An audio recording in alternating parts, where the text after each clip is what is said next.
आज हम लोग संस्कृत विषय के अंतर्गत कक्षा 10वीं के लिए जो प्रथमा पाठ है कवि कुलगुरु कालिदासः से संबंधित अगले पैराग्राफ के बारे में जानकारी प्राप्त करेंगे, जिसके अंतर्गत दिया गया है। इसमें दिया गया है एकोनविंश सर्गात्मकम् इदं महाकाव्यं रमणीयार्थ प्रतिपादकं सत सचेतसां हृदयं सततम आह्लादयत। तो इसमें कहा जा रहा है कि एकोनविंश मतलब 19, सर्गात्मकम सर्गों वाला, इदम मतलब यह, महाकाव्यम महाकाव्य, रमणीयार्थम प्रतिपादकम मतलब प्रतिपादित करना, रमणीय मतलब सुंदर होता है, सत मतलब सच्चे, सचेतसाम पवित्र हृदय वालों को, हृदयों को सततम हमेशा आह्लादित प्रसन्न करता है। तो इसमें कहा जा रहा है कि 19 सर्गों वाला यह महाकाव्य रमणीयता को प्रतिपादित करते हुए पवित्र हृदय वालों के हृदयों को हमेशा आह्लादित करता है। कुमार संभवे स्वामी कार्तिकेयस्य जन्मोपवर्णितम। तो इसमें क्या दिया है? कुमार संभव में, और इसमें दिया है स्वामी कार्तिकेयस्य अर्थात स्वामी कार्तिकेय के जन्मोपवर्णितम अर्थात जन्म का वर्णितम मतलब वर्णन। तो इसमें हम लोग कह देंगे कि कुमार संभव में स्वामी कार्तिकेय के जन्म का वर्णन है। फिर कहा जा रहा है कि इदम काव्यम 18 सर्गात्मकम अस्ति। तो इदम मतलब यह, अपि मतलब भी, काव्यम अर्थात काव्य, 18 मतलब 18, सर्गात्मकम अर्थात सर्गों वाला, अस्ति मतलब है।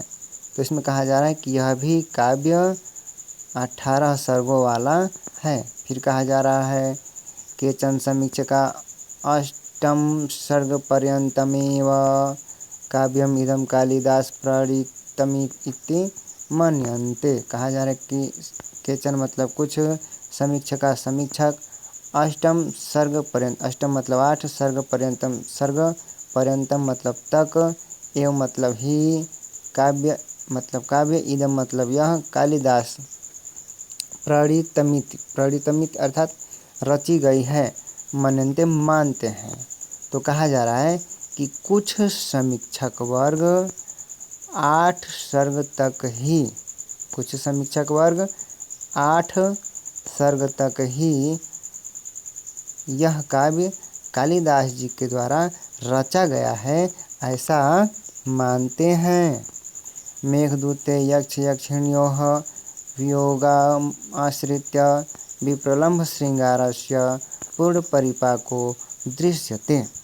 फिर कहा जा रहा है मेघदूत में यक्ष यक्षिणियों, यक्ष और यक्षिणी के वियोगम आश्रित्य वियोग पर आश्रित, विप्रलम्भ श्रृंगारस्य, विप्रलम्भ मतलब होता है वियोग, श्रृंगारस्य वियोग श्रृंगार क्या, से मतलब का पूर्ण परिपाको अर्थात पूर्ण परिपाक, दृश्यते मतलब दिखाई देता है।